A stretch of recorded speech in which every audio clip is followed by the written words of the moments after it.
All right, guys. So last week in my interview with Tim Jensen, what happened was it's already happening now.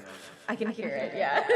I was echoing in my head, so it's very hard for me to speak. So I've played it to many of you, the opening. So Cassie and I are going to do the let's see if we can speak challenge. Okay? Okay, ready? What's going on, Cassie? I feel like I'm on drugs. Do people? Oh boy! Can you try reading? Try reading a sentence. Direct-to-consumer coffee startup secures funding. You just have to have faith that you can read it without paying attention to what's going on in your head. How do you do that? There's so much. I do like I am stuck in slow motion. Literally, what this sounds like is if you're in a movie when someone's on a drug trip. Oh, and now it's normal. You're normal. Emily's like, I fixed it. What's that? Like the echo effect could be heard in the live feed. That's awesome. It still happened. I'm still delayed. Do you see this? It's a slight delay. Right. Yeah. So this was like, watch. What's up, everybody? Like it just slows me down. Like my brain can't understand. You have to split the channels. I can't. It's like, hello? Nope. No, it's still delayed. I mean, it's hard for my brain to understand. It sounds horrible. It does sound really weird. All right. This is Live Tell.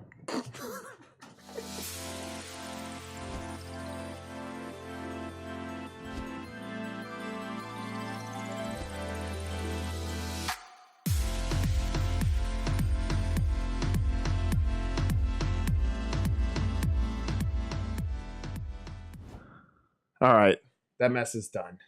That was an interesting experience. I'm impressed that your brain is able to separate the two. It's like you have to trust that you know what you're doing when you're talking, but in theory, anything could Oh my God. It's crazy. My brain was nuts. Yeah. That must be. I'm impressed that you can do it. Super jumbled. There's got to be something about. Maybe it's just proof that I'm actually crazy. That's how I normally Well, operate. or there's a way that your brain processes information that mine can't. Crazy. Maybe I use left brain and you use right brain. I don't know. Is that how it works? I have no idea. Sure. They say you can only use 10% of your brain. Maybe I can only use 8, and maybe you use 10. It's probably reversed, but yeah. Maybe. We don't know. We're not brain scientists. No, far from it. Let's talk about it. We're talking about it. All right. So, fantastic. Or am I waiting for an intro? There it is. Yay. Sorry. Yeah. I'm still getting used to this whole podcast Live to Tell thing. All right. So people are fans though. I know. I'm getting good feedback. We have loyal viewers. Yeah. Okay. So there's this new startup. It's called Bottomless. And they just got funding. So essentially what it is like a membership coffee thing. So it's direct to consumer versus going to like a Starbucks or a Dunkin'. And so for a monthly membership fee, they're going to restock your coffee. So essentially they'll just keep you in caffeine. Can you zoom in? Emily, do you have that ability? Okay. So look, you see this literally. It's a pound of coffee on a scale. Mm-hmm. Are you kidding me, lazy America?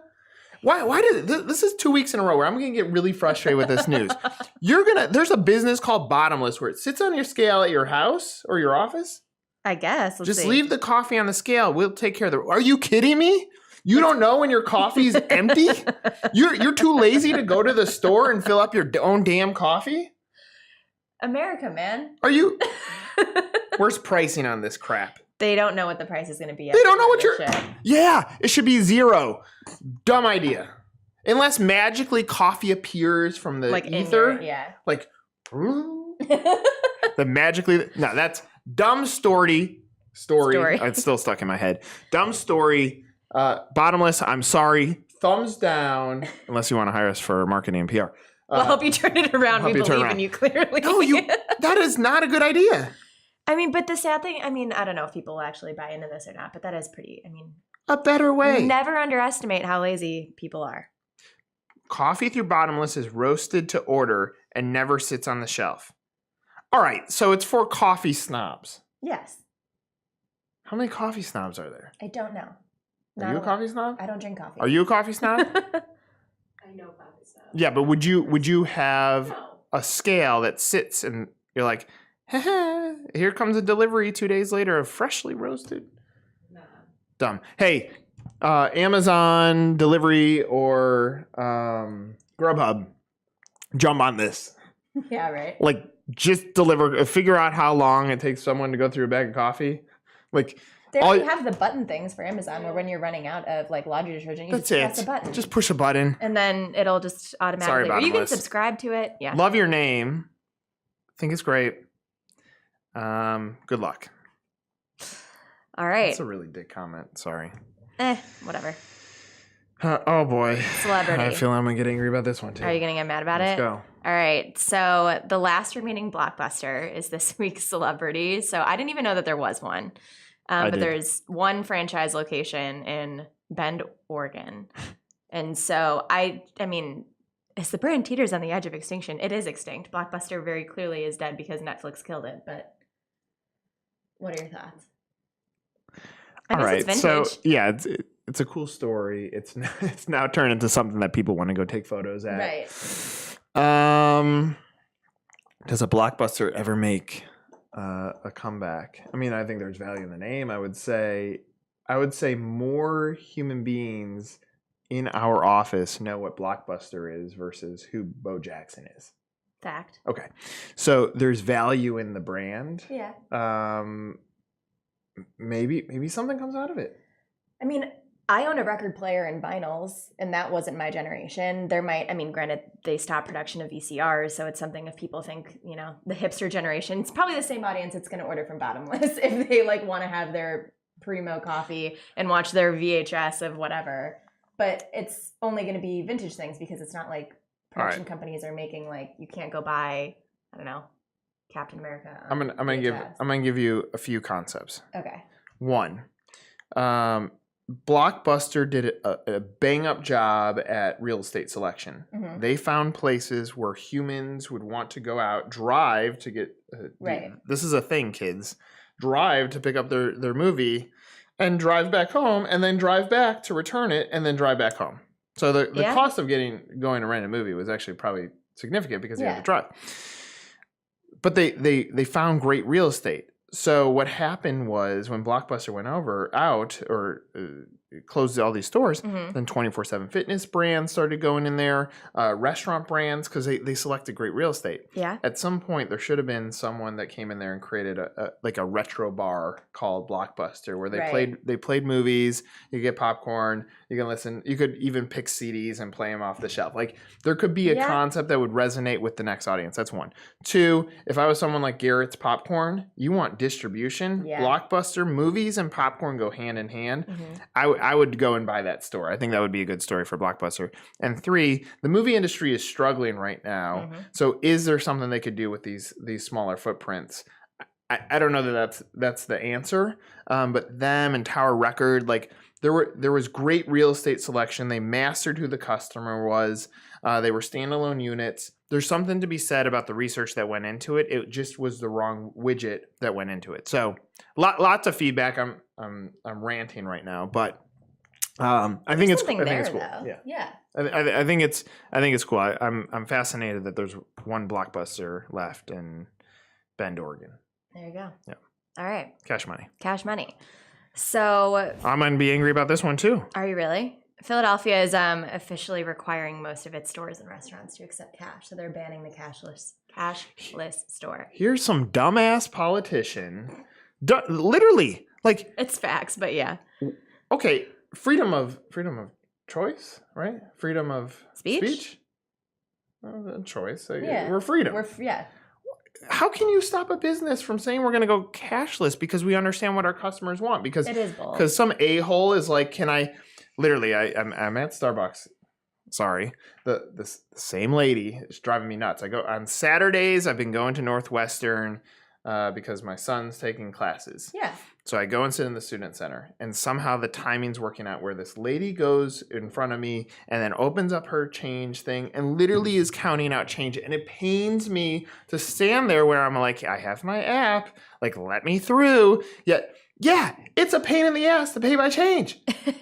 So let people, in a world where people want speed, why is some politician saying you can't do this, store? I think it's dumb. And to comply, true. okay, here's my advice. Establishments have until July 1 to comply with the new rule or risk fines up to $2,000.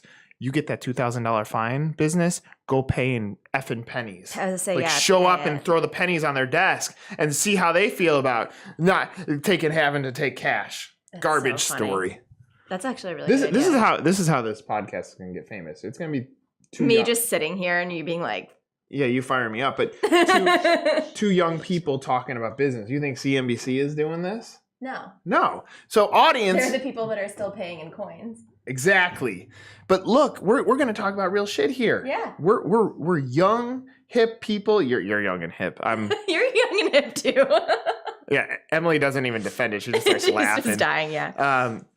Oh, man. We're gonna talk shit about shitty businesses. Like, we don't have to kiss everyone's ass. I'm so down to talk shit always, so. Good. Keep going. All right. Sorry, I know some of you are like, why is he swearing so much? But We're it's fired not up. my fault. Maddie gave us these stories and it's firing me up. I love it. She knows that this was going to be our need. She's been the puppet master all along. All right. I'm going to get pissed about this one too, but go ahead. Okay. Oh, more kind of cash stories. So Starbucks is getting into cryptocurrency. I mean, of course they are. That's very them, I guess. But they're not going to be accepting Bitcoin or anything like that. But they're looking into how this is going to be a thing, and they have equity in Bakkt. I don't know. I'm not up on my like BAKKT, whatever that is. Cryptocurrency to me is the dumbest Bakkt? thing. I get it. Like- the theory behind it is that it's a safer Yeah. form of, like, you Right. it's hard, right? Yeah. It's not tangible, so it's hard for people's brains to Right. understand. Like, I would love to see like a crypto conference where like 20 somethings teach 70-year-old somethings How to, like, about what use- crypto is. Yeah. But here's what I don't like about it as a business. So I'm not big into crypto. I bought $750 worth just to see what would happen. I don't have my phone, but it's probably worth $158. Right. So the risk in crypto is the volatility of it. It moves so fast that if I pay $2 Yeah. for a coffee today, it might be worth $4 tomorrow. If I pay $2 for a coffee today, it might be worth $1 versus the dollar is a dollar is a dollar. Like, right. the reality is it doesn't shift that much. So I think it's risky, but it's clearly conversation that's happening. So I'm not angry at Starbucks for looking into how does this look, and that they bought a significant equity into this digital asset company called Bakkt or BAKKT. But the movement of the dollar is too much. So Yeah. All right. Friend or foe? ooh. Amazon versus the restaurant industry. Ooh, I feel like we might know who's winning. the Amazon effect. Yeah. So is that something that the restaurant industry is going to be able to survive in this era? I mean, as you're saying, of convenience and being able to push a button and having something show up when you need it. But with the technology, it's kind of whether or not the restaurant industry's business model is going to be able to compete with the Amazons. It of the will. world. And here's why. Amazon can't cook burgers. Facts. Now, could They they can buy? deliver them. They can deliver them. Mhm. So now, will there come a point? It's just like Blockbuster. There will come a point where greed takes over, and Amazon wants to figure out a way to make the burger. It's going to happen. They're already doing it with Whole Foods. Like, they're Right. figuring out a way to make the burger. Right. But in food, there's so much uniqueness to the creator of that food concept or the innovators behind it, and that's part of the sexiness of a restaurant brand. So while I think restaurant brands need to get smart, the big thing that I've said is take a burger brand that has 100 seats. Mhm. They may have been able to fill 100 seats at a lunch rush 5 years ago. Today, because of Grubhub, let's say that accounts for just 10 of those seats. That's 90 seats. but that's 10% of their real estate has now left the building and is outside of their four walls.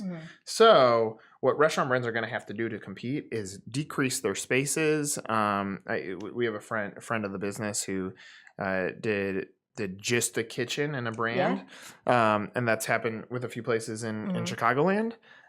So restaurant brands are going to have to change. They're going to have to put their ego to the side. It's not just about your four-wall experience. It's about what happens in your community.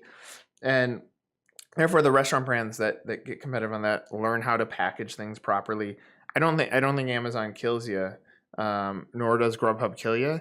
You just got to be willing. You have to be willing to look at the Blockbuster story and say, I'm going to take a good look in the mirror, pause for a second, and then rejigger my brand to fit this changing dynamic that's happening in this world. Yeah.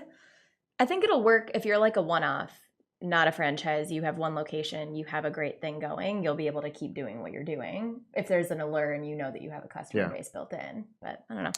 We'll see. All right. This next story, which is our quote. I don't know. Do you think people like our quotes? I don't know. Give us feedback, guys. Do you think we should even have quotes in here? I feel like some people like quotes and others don't. I mean, I'm not like I don't know. Like some quotes are fun, but like as far as like a deep emo, like we might have to change this one.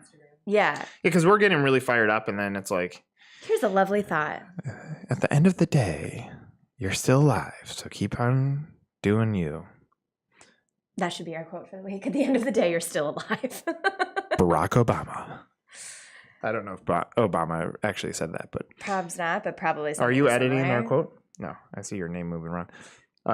Do you want me to read the actual quote? Well, tell me what the headline. I know what the headline. I can read it. International Women's Day. This I love. International Women's Day. I'm a fan. I know, you get us flowers. He's very nice. I'm a fan. All right. Jackie Lobdell, who is Slim Chicken's executive director of franchise development. So as a part of Fast Casual's annual Women in the Lead series, she said, I believe the restaurant industry is realizing that gender diversity could be a key to any brand success. Diversifying top positions is not just about leveraging the playing field. It's about finally using the best resources they have available to capitalize on every brand's potential. Good. Great. I think makes sense. But yes. It's a quote. It is a quote. Can I provide an opinion? I was going to provide an opinion. You go first. I was going to say diversity is, of course, very important, but it becomes a problem when you're hiring on the basis of diversity versus talent. Wow, that's a big statement. Yes. We might get some good feedback on that one. I know, and I'm a woman saying it too. I love it. Be diverse, because the more diverse opinions that you have in your company, the better off you're going to be because you have an audience. Yeah. But at the same time, being told we need to hire, like, there's a man that's better for a job, and that is the reason that, like, say I'm applying for a job and it's me and a dude, but he's better, then he should be hired. So I'm probably going to get a shit ton of feedback. No, on look, that, it's honest. I mean, that's what we're going for here. It's honesty. Look, my opinion is this. I think it's sad that we have to celebrate this day. Right. I think it's sad that we have to celebrate Black History Month. Not because we shouldn't, but because us as people just can't celebrate people. Right. We don't get along as a community, and the truth is, like, the amount of bullshit drama that exists behind us as humans is so significant that we have to reach out and say we're going to celebrate International Women's Day when there's amazing people, females who have been doing amazing things for such a long period of time. Yet it took like this moment that, now it's sad that we had, like, a group of humans had to come out and say, let's create a day of celebration, but it shouldn't even be a fucking day. This should be going on every freaking day. Like, every day should celebrate great humans who just care and are good human beings. Yeah. So I'm going to get letters for that probably too, but whatever. I mean, let us just be ideal and believe that we can live in a world where everyone loves everyone regardless of whatever. I know that we don't, but let's just pretend. Religion, politics, it all screws this whole thing up because we all have different beliefs. But if you just come from the place that everybody's trying to be the best then you just celebrate every day. Yeah. Sorry. Can't wait to see what type of comments we get. If anybody's watching this long. Probs 1. I said heat up. Heat up. All right.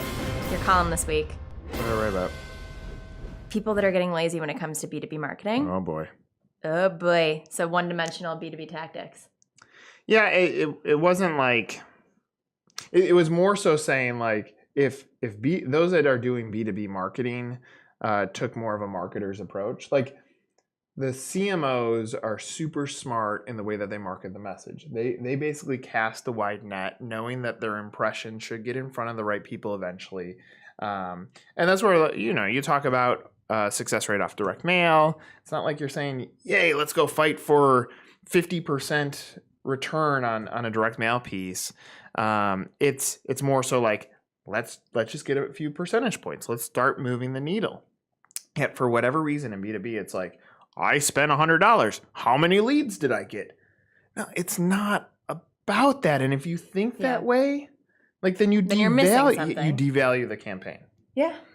You think about impressions, like it's not like look, all these B2B people that think that like this one impression works magic. Think about when you got married. You may have proposed on the first date. You may have felt like you were in love. And that happens. What's up, Ariana Grande? Right. But over time, you built up your impressions. You behaved just like a CMO. You built up impressions. You showed how you behave on a date. Do you open the car door? Are you kind? What happens when you lose your fuse? Oh my God. Right? Oh my God, right? Yeah, right. Bad impression. Yeah. And you learn if you're compatible or not. So all of the models are there, guys. Like, how does marketing work? It's already there. But you get lost in this weird shuffle. How much time do I have there, Emily? Oh, the clock. A minute. You get lost in the shuffle of these high demands that just, it's garbage. So my advice is, here, let me put it this way. We've been going to this conference for many years, and we were buying booths, and we would sit at this booth and we would meet some people. And if we were judging our success on how many deals did we sign, how many new clients did we get through that booth, we got 2 pain in the ass clients who ended up not paying their bills. I think one we got into a lawsuit with. I was going to say 0. I didn't even know that we had. I mean, it was garbage. But if we look at that way, then we're not taking a holistic approach to that impression building. We're not building marriages. We're looking for that quick trigger thing, and that's not the way this business world works. So the faster you get to a place of changing your own expectations, the sooner you're gonna get to a place of feeling happy about the work that you're doing. There's the quote of the day. I like it. So that's that. I enjoyed talking with you this week, Cassie. You as well, Nick. I like getting fired up about these things. Tell Maddie to keep giving us content that makes me angry. Just get Nick pissed off. It's your new job. Yeah, and what's up? Hey, Papa John's, you're welcome. This is the first time you haven't been in our script. We left you alone. Don't worry, we're coming back. We always bring you back up. This is Live to Tell. Bye.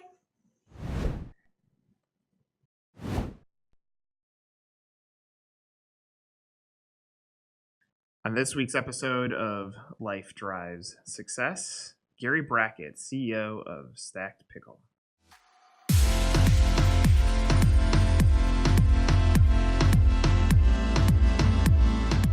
Gary, what is up? Thank you for spending some time with us. I'm very much looking forward to our chat this morning.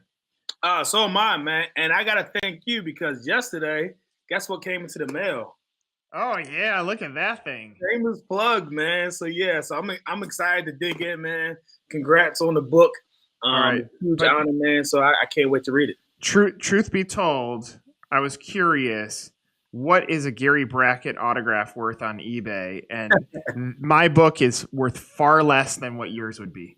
Yeah, but you know what? It's a start. You know what's amazing? So many people want to write books and publish their thoughts and ideals. You just never get around to it.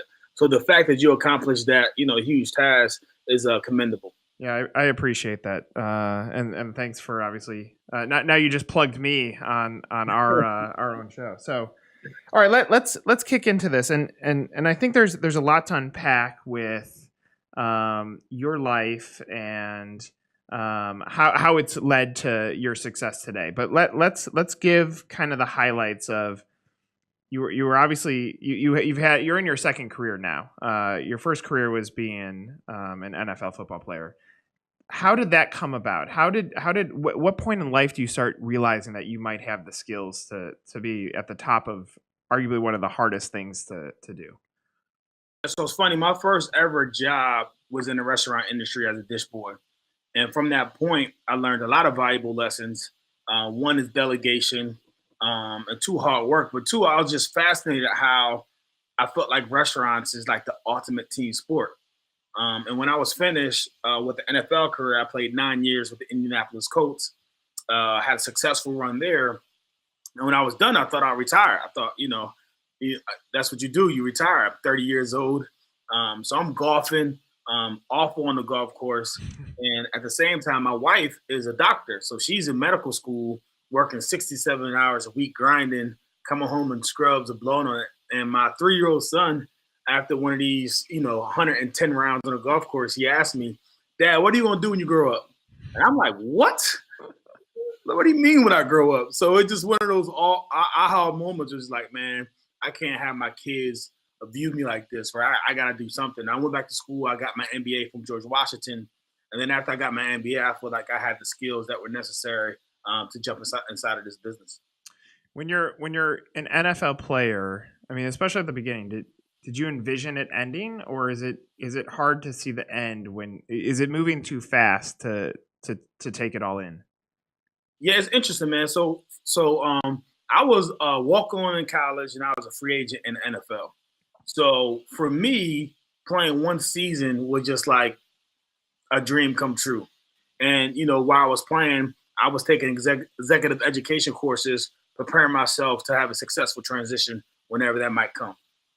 All right, so you're a walk-on in college. You're a free agent when you're going into the NFL.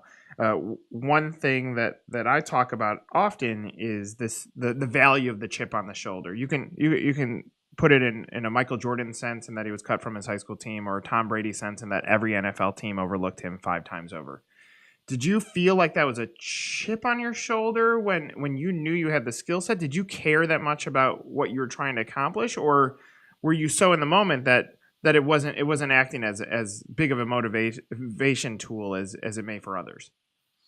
Yeah, that's. I mean, I think in the book Grit, it talks about different studies on how Ivy League people don't fare as well through adversity than people with community degrees, and I think, like you mentioned, that grit, that chip on my shoulder, that everyone telling me I wasn't good enough, that I wasn't big enough, that I wasn't tall enough, that I didn't come from, one of the big universities. That's something that initially I wanted to prove everyone wrong and have massive success. But then after I became successful and I was a starter in year 3 and 4, and we're going to the playoffs and AFC Championship game, then I switched into the mindset of, stop trying to prove everyone wrong and start trying to prove me right. Yeah. And my competition became me versus me versus me versus the world, or me versus this vision that everyone else tried to portray against me. Did ego ever come into play? And when you were going through tough times in the NFL, or trying to make it to that next season, was ego at all necessary as fuel to make you believe that you could continue doing it? You know what's funny? I have a very unique perspective, right? Because during my first and second year in my NFL career, I had like drastic adversity. So I lost my father, my mother, and my brother in an 18-month span. And what that does, or what it did for me, it just gave me this sense of gratitude and appreciation of just being alive. And not even being alive, but being alive, getting paid to play this kid's game. So for me, I never had the ego that, I'm going to be here and I'm better than this guy. I always had the mindset, like, I get an opportunity to do what I love and get paid for it. I'm going to maximize the hell out of this. Yeah. And I'm going to show up early. I'm going to stay late. I'm going to watch film. I'm going to study. And I'm going to become the best football player I could possibly be. So talk about the losses that you went through there. How does that affect you today? I think And I wrote about this even in the book that my understanding of a hard day, because I haven't lost some of those people that are really close to me, that my understanding of a tough day is vastly different than yours. But how does that affect you in the life that you live today? Yeah, that's a good question. So now I'm a parent. I have 3 young children. Gabrielle's 10, Gary Jr. is 7, and Georgia is 5. And again, it's just that appreciation and that gratitude, and the fact that I get the chance to be in my children's life. And I see people in the relationships that they have with their parents. And sometimes it just baffles me, right? You have your parents in your life and you don't visit them, or you don't call them, or you don't have a relationship with them. And it's just amazing to me, whereas like I just, wish I had one more conversation with my mom, or one more, dinner with my brother, or conversation with my dad, and all those things I took for granted when I was, growing up. But now I value those things. So I'm present in my kid's life. And I think Coach Caldwell, he had one of the best sayings, and I take this to heart. And he said, one of your best abilities is your availability. And I had to realize that to my kids, they don't care who daddy is or all the fancy stuff or the autographs. They want me there at, like, my daughter tonight, 5:00 at the high school. She's famous Indiana people. She's giving a speech about Madam C.J. Walker. That's awesome. And she wants me there in the front row. So for me, if it's important to her, then it's important for me. And I just want to be available to my kids, like my parents were available to me. And I think that's what I kind of take about, at the end of the day, they're not going to remember, how much I spoiled them, but they will remember how often I was there. Yeah, I think that's a great point. Here's, if anybody ends up watching this and is trying to get a takeaway from it, I think human beings, they take life for granted, and they don't take the idea of being present as really the thing that's most valuable. It's more valuable than money. It's more valuable than the car you drive or the house that you live in. And it's partly because they don't recognize, and maybe it's because of what their barometer is, or what their measurement is based on their life experiences. But they undervalue life, therefore walk through it in a different way. And in my opinion, that ultimately creates regrets later on. Yeah, it's amazing. I think it was a book. It was like, all life you chase money, and mess up your health, and then at the end of your life, use the money to buy better health. Yeah, right. And it's just like, or you could take care of yourself, the entire time. I think Babe Ruth had a good way. He said, if I knew I would have lived this long, I took better care of myself. And I think it's that type of mindset that everyone say, man, you only live once, you live life short. True, but the average age of life is pretty long, right? Yeah, right. So in the grand scheme of things, everything doesn't have to be done immediately. The whole mentality that you have to go, that's correct. But I always say, and I always preach, man, you have to rest with the same intensity that you work. Yeah, right. And I think that's important. And sometimes when people are chasing things, they forget how important it is to have that time to kind of rest and recover. It's important for your mind, for your body, for your spirit. All those things are important. In order for you to be successful, you got to have, some sort of peace.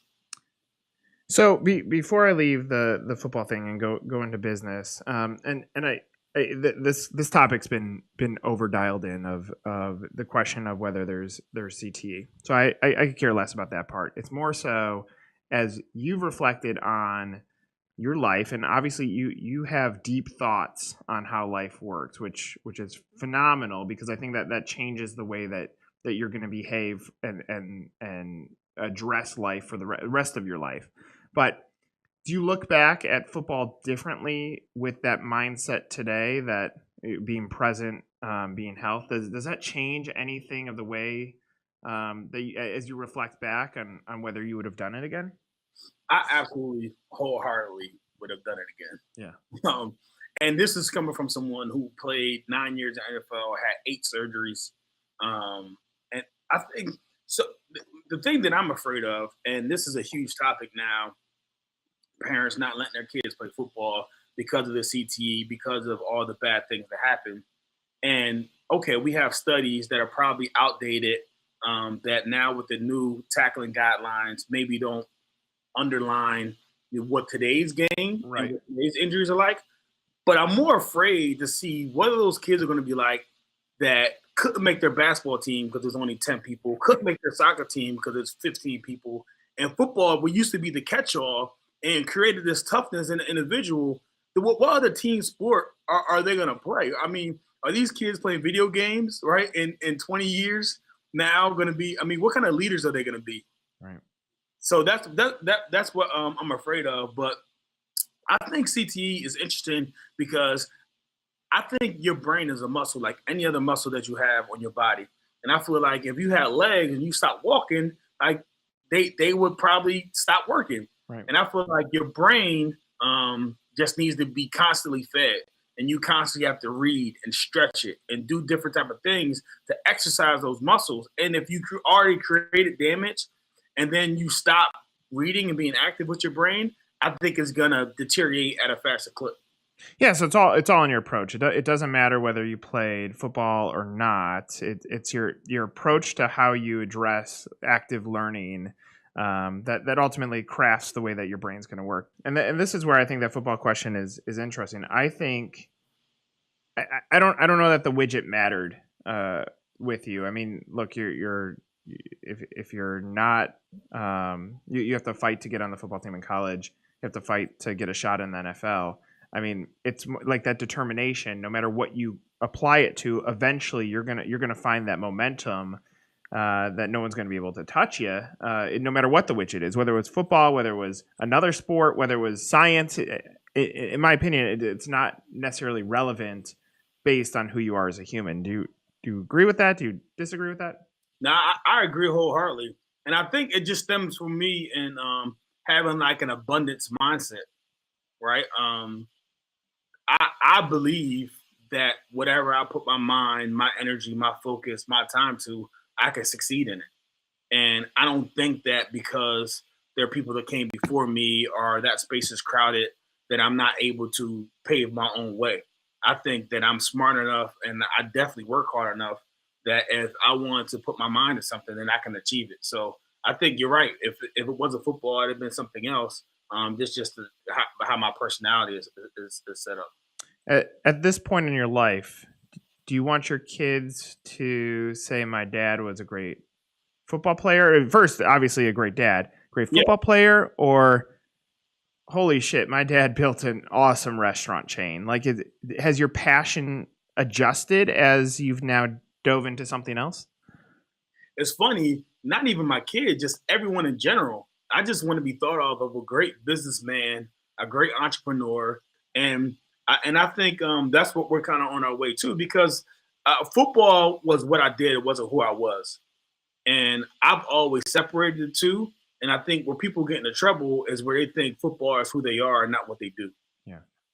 So, okay. So now let's get into what you're trying to accomplish in the restaurant industry. Before we went on, you're talking about basically even how you've humanized yourself with content, that when a franchise owner comes to you, there's some sense of trust that's already created in the content that you're building for yourself. Do you feel like it's gone as easy as you expected? Is it harder than you expected? Is it more stressful than you expected? Where does it lie on that spectrum right now? It's definitely I never really thought it was going to be easy, but it's definitely difficult space growing an emerging franchise brand. And that's for a number of reasons. But it obviously takes longer than what I thought it was. Like, you read these stories where some of these concepts caught on fire and they had 50 stores in their first year and they kind of blew up. But if you look at franchising in general, that's a very rare case. And most people methodically build units. And I think it's a smart way to do it, because the goal is not opening units. The goal is to keep them open and make sure that our franchisees are successful. So because of that, we spend a lot of time of looking at our internal units, our 9-store chain, and figuring out how do we maximize value, so then that we can share those same trade secrets with our franchisees. Do you feel like, and this is more of a general question, but do you feel like franchisees as a whole have enough of that same chip on the shoulder? Are you finding that they have the place to go to that is going to, when things get tough, that they're going to be able to drive to that moment? Someone said this to me, and it made all the sense in the world. And they said that is it my HVAC company? They came to my house, they fixed it. I fired this other company, and they came and they fixed the problem. And I was just so grateful for them, how they operated, how professional they was. And the owner was in business for a long time. He looked at me straight in my eye. He said, "Man, I appreciate it. And but I'm gonna tell you right now, there's gonna be a point in time that something's gonna go wrong, and we might mess something up. And my promise to you is that I'm gonna do everything in my power as it is to fix it." And I think approaching franchisees, telling them that, hey, I pray, I wish that everything goes perfect, right? And we never have issues. But when I'm gonna tell you, if and when they come, my charge to you is that I'm gonna be there with you to kind of walk you through these situations. And a lot of franchisors, you're just another number. Yeah. And good luck talking to the CEO, right? Good luck, getting a call back. And we want to be proactive, and we want to put systems in place that our franchisees are successful. It's interesting. I think the majority, the truth is, the majority of franchisees, they're never going to be entrepreneurial. Which there's good in that, because you to question the model too much. But almost every entrepreneur that finds success can point to a point where they said, "I had to battle through X," whether it was, how am I going to struggle to pay or hit my payroll, or I had a failing restaurant, I had to shut it down. Like, almost every entrepreneur points to it. But because you're entrepreneurial, and because you have such a strong belief on what the future might look like, then those little bumps and bruises don't affect you so much. You just use it as another step to trying to find this constant fight for whatever equals happiness.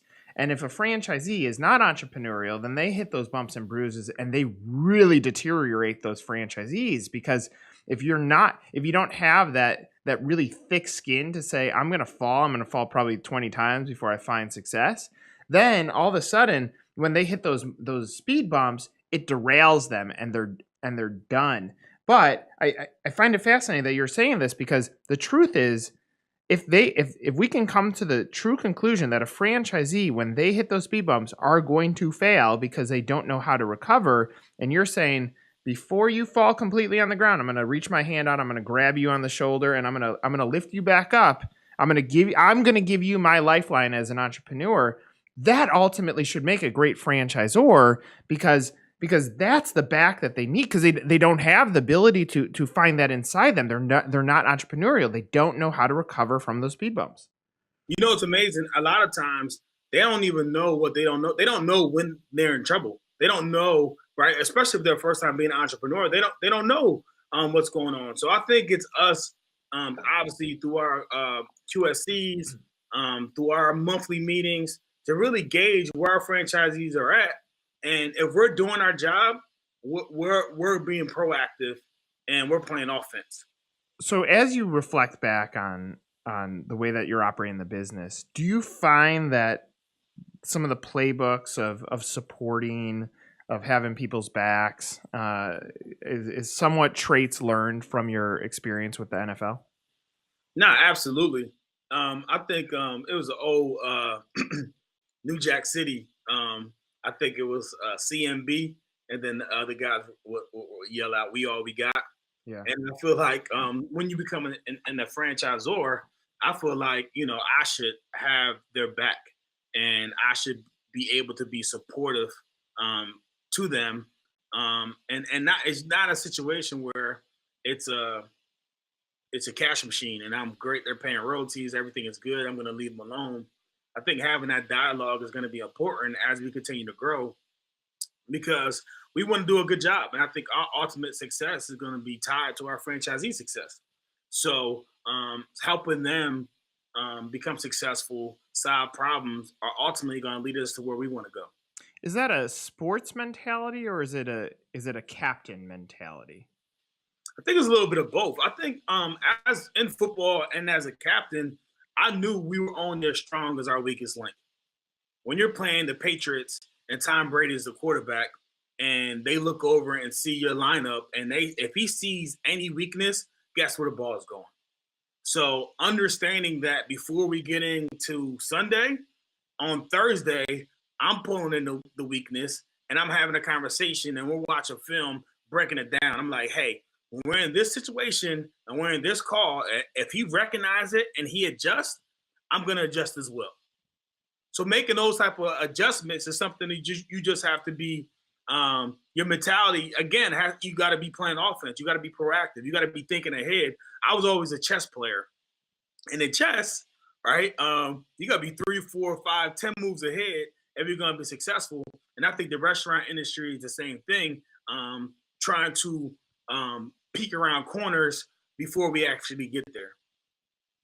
Yeah, I love that mentality because I think if more franchisors behave that way, and forget about whether it's chess or it's sports or it's being a captain, and it's really true. The true fact is that you're only as fast as your slowest teammate. So in a world of franchising, you're always going to have a bottom third. It's inevitable. Whether that bottom third is great or good or bad, you're going to have a bottom third. And oftentimes franchisors get criticized for putting too much focus on that group when it's like focus on the top 60% that are going to make you more money. But the reality is, if you can pick up those bottoms, you're going to find more validation. You're going to be true to your word of letting them into your system because at the end of the day, you said yes. There's probably some truth into trying to carry more of that "I got your back" mentality in the way that you operate a business. Yeah, and I think ultimately there's not a fine line, but I understand that there's going to be a situation where, and I had to do it myself. You have to close the store. There's nothing else that could be done. We did everything. We rebranded. We went out in the community. Something happened. Something occurred. The traffic pattern changed. Whatever that case is, and I understand that, and that's going to be a very tough conversation. I mean, it's tough for me, but I have experience going through that. Even in bad times, if someone is respectful and treats you with respect, even if you don't succeed, you can still look at that individual and say, man, they're bust their ass for me. They worked hard, but it just didn't work. And I think when you sign up, I mean, I take great pride in someone trusting in me and in our business to sign up as a franchisee. So I think me working hard and me having the ability to be proactive in those situations, I think that's something that I ought to do as a franchisor. I appreciate that statement because I think far too often it's the drive for money, drive for growth, and franchisees get left behind. And I think that's the right mentality. One other thing that I wanted to get your take on. There's been two strong viewpoints. It seems like there's not much gray area on whether athletes, pure athletes, whether you're professional or college or whatever, can make a great franchisee. The argument of why sometimes an athlete doesn't make a great franchisee is because, especially those that have the financial bandwidth to become one, if it's a larger investment, the argument against would be your entire life you're put on a pedestal. Especially if you're a professional athlete, that someone that is considered heavily recruited, drafted, starter, that because you've been handed so much, handed so much, that when you become a franchisee, you're going to be like, well, I gave you my name. This should automatically make money. So that's the argument that I've heard against. And then the argument for is everything that you just said, the team mentality, having some financial bandwidth to leverage. Maybe didn't make the money that you expected. You bought your mom or dad a house. Your money gets depleted. You don't have a lot left. This gives you an opportunity to apply the team mentality back to a business concept and create wealth for yourself.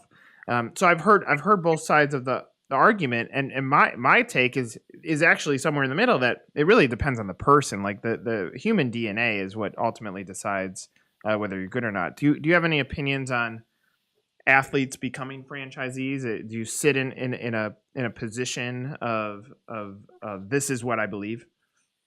Yeah, so I believe athletes are very capable individuals, and like any group or population, you can't group every athlete into thinking that they're going to be the ones that just wants to lend a name and not going to show up and do the work.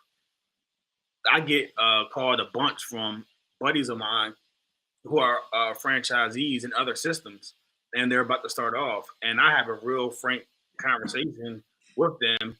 And the biggest thing that I can do for a professional athlete is manage their expectations. Yeah, Because, that's it. like you said, they were recruited and things were all great, and they a lot of times they never experience adversity. And in those situations, you really have to level set them on what's going to be necessary, what's going to be required.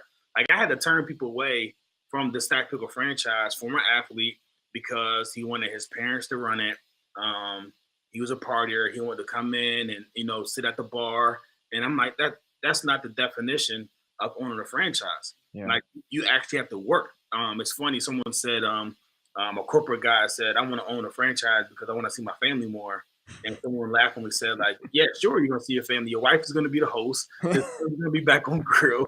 And your daughter's going to be the bartender. Like, come on. All right. So my last question, and I'm gonna preface it by saying, ultimately I'm on this hunt. I want to find it. I have moments of it. But because I have large dreams, I would say I'm constantly fighting to get there. But do you feel happy? Is the question? Do you feel like you found happiness? In my life, I feel like I have a lot of it on my personal side that I feel really, really comfortable that I fought hard to find it, but in my business life, I don't. How do you feel? Do you feel happy? Man, that is a loaded question. So I think happiness is so amazing, right? Because it's something that is not really a real definition. Like, what is happiness? What do you mean? Because again, in our personal life, I'm geek this out when I'm home to see my kids, but business, there's always challenges, opportunities, growth. If you're an entrepreneur, you're always building. So you celebrate little things along the way. But I really think I am happy, and I think it's tied to my gratefulness. Yeah. And some people say, they're grateful for things and gratitude, but I believe in like being actively grateful. And what I mean by actively grateful, you're healthy, you're in shape, you have the ability to run, to work out, to exercise. So you're going to be grateful, and you're actually going to do those things. So that's great. You're grateful for those abilities, but you don't do anything with it. So I'm grateful in the sense that I read, I go to conferences, I speak one-on-one with different individuals. And I think that's where my happiness comes from, because so many people have the ability to do so much. And the definition, we would always, in football, talk about what's the difference between a stick of dynamite and just a tree branch stick, right? And the difference is potential. But Right. if the dynamite is never lit, there is no difference. Right. So I think it's the fact that I'm actually a dynamite that was lit on fire and I'm active. I think I'm extremely happy because, I could be like a lot of other NFL players and just retire and sitting around and loafing and golfing. But the fact that my life in business, I'm making things happen. I think I'm grateful. So I derive my happiness from that. I love it, dude. I'm grateful for you. I'm grateful for the friendship that we've been building. I am looking forward to seeing this journey come true. I've never really saw you as a former athlete as big of a sports fan as, but I think that's because the first second we ever talked, it was so much bigger than that. It had nothing to do with the fact that you could kick someone's ass on a football field. I've always been impressed with you, and I appreciate you, and I appreciate you giving us some time too. No problem, man.